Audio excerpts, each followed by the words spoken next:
Creativity is the process of coming up with an original idea.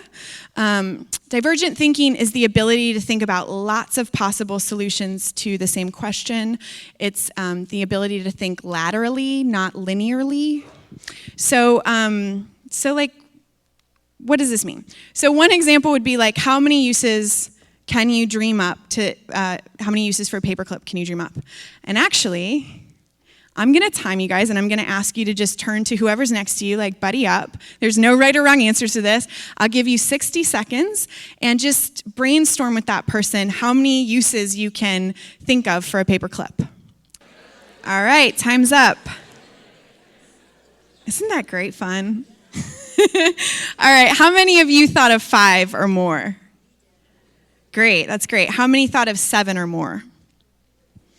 How many thought of 10 or more?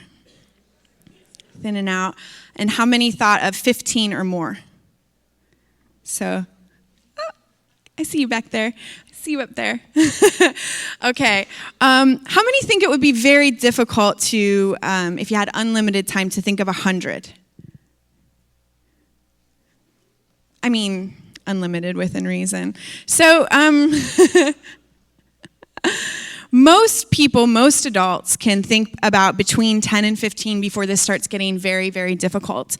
People who are genius level at divergent thinking can think of 200. And the way that they do that is they just envision a different way to ask the question. They're like, hey, can the paper clip be 200 feet? Like, can it be in outer space? Can it be made of foam rubber? Like, you have to really go into a lot of little nooks and crannies in order to continue to brainstorm many options.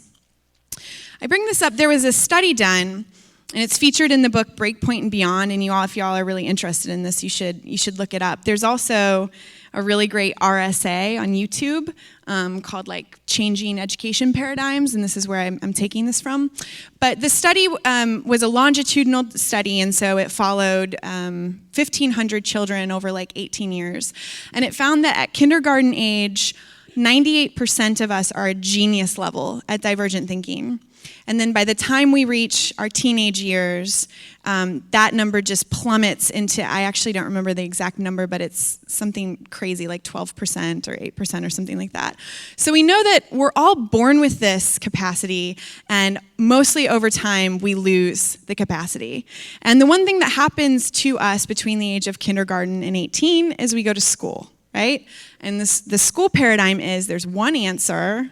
It's in the back of the book, and if you don't memorize it and spit it back out at me, you fail, right? This is not a great way to train our leaders to be thinking about the most challenging problems in society. And so what I do with every single person that comes on my staff is I put them through a 3-month boot camp where they relearn divergent thinking. And you can do this through a lot of different mechanisms. Like, you can do it any way you want. You can sit down every day and think of 100 ways to use a book, 100 ways to use a microphone, like whatever.